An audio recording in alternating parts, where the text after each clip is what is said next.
मुझे जो डर लग रहा है, जो मुझे सेंस है कि हमारे देश में जब भी इलेक्शन हुआ है, हम्म। ट्रांजिशन ऑफ पावर पीसफुली हुआ है। ऐसा कभी नहीं हुआ कि जो हारा है उसने कहा वो मैं हटता नहीं, या जीता हो उसने दूसरी तरह की नोट स्ट्राइक की हो। चाहे इंदिरा गांधी का जमाना था या 96 में जब तीन सरकारें बनी थी, पर नरसिम्हा राव की सरकार गई, अटल बिहारी वाजपेयी की सरकार आई, 13 दिन के लिए रही, फिर यूनाइटेड फ्रंट की सरकार बनी।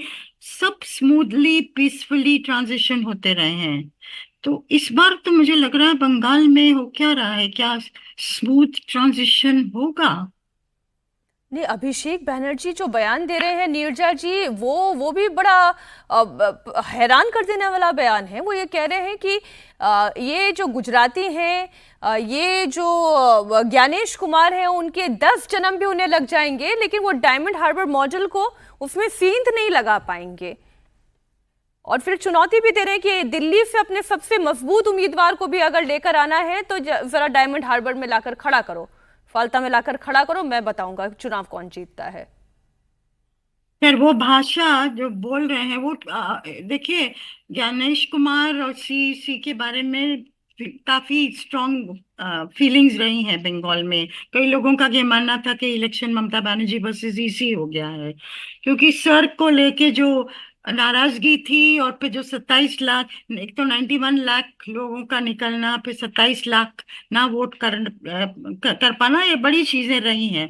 वो अपनी जगह है, पर हम्म। भाषा में संयम इस टाइम में वो अलग है। आप जितने भी मजबूत हैं, मजबूत रहिएगा, लेकिन इस तरह की भाषा अब क्या करें, शोभा नहीं देती। लेकिन बंगाल में तो बहुत चीजें हो रही हैं जो होनी नहीं चाहिए थी। अनप्रेसिडेंटेड है, इसमें तो कोई दो राय नहीं है। दत्ता जी, मुझे ये बताएं कि आपके तो अपने बहुत सारे जानने वाले हैं जो डायमंड हार्बर में रहते हैं।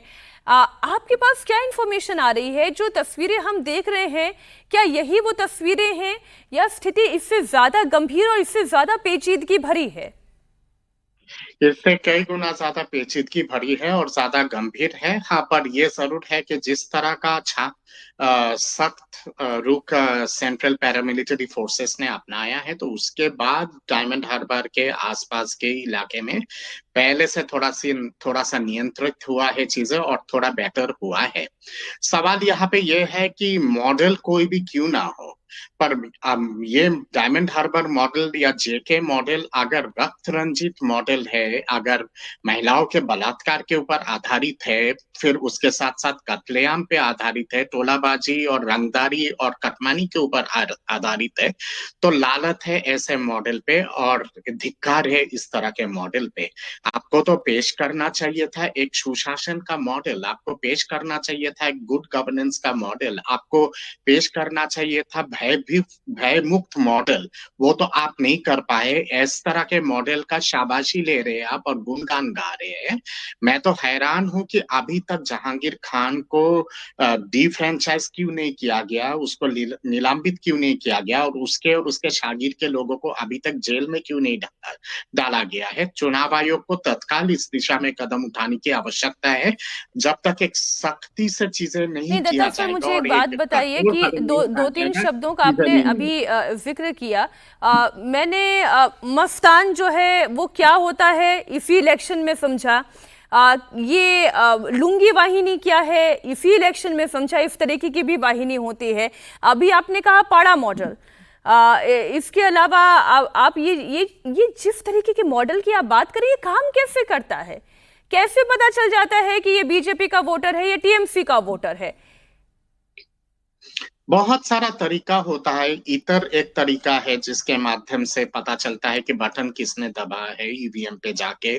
उसके साथ साथ 24 घंटे हर घर की निगरानी की जाती है, और हर ये केवल एक दिन या 2 दिन की निगरानी नहीं है, पूरे साल भर निगरानी होता है। और कहीं ना कहीं पे बहुत सारे ऐसे स्पाई है या फिर इस तरह के एजेंट है जो लगातार खबर देते हैं कि फलाना व्यक्ति का फैमिली क्या कर रहा है, कौन किसके साथ मिल रहा है, कौन कहाँ जा रहा है, इस तरह की चीजें। और पूरे साल भर का रिपोर्ट कार्ड होता है हर व्यक्ति का, हर किसी का।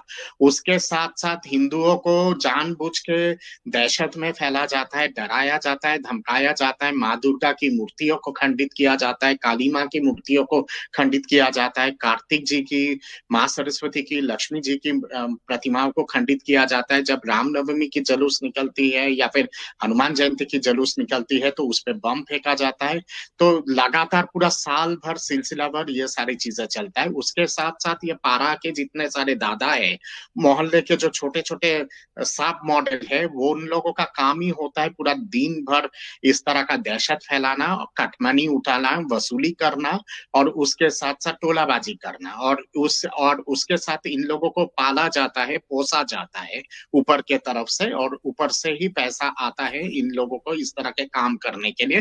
इनका केवल काम होता है कि निगरानी रखे, रक्तपात मचाए, हाहाकार मचाए और डरा के धमका के रखे। तो दुर्भाग्यपूर्ण ये तो कहना समझ पड़ता में है आ रहा कि है सर कि साल भर की निगरानी जिसकी हो रही होगी उसके अंदर डर कितना होगा, और वही इस वक्त अनंत जी दिखाई दे रहा है।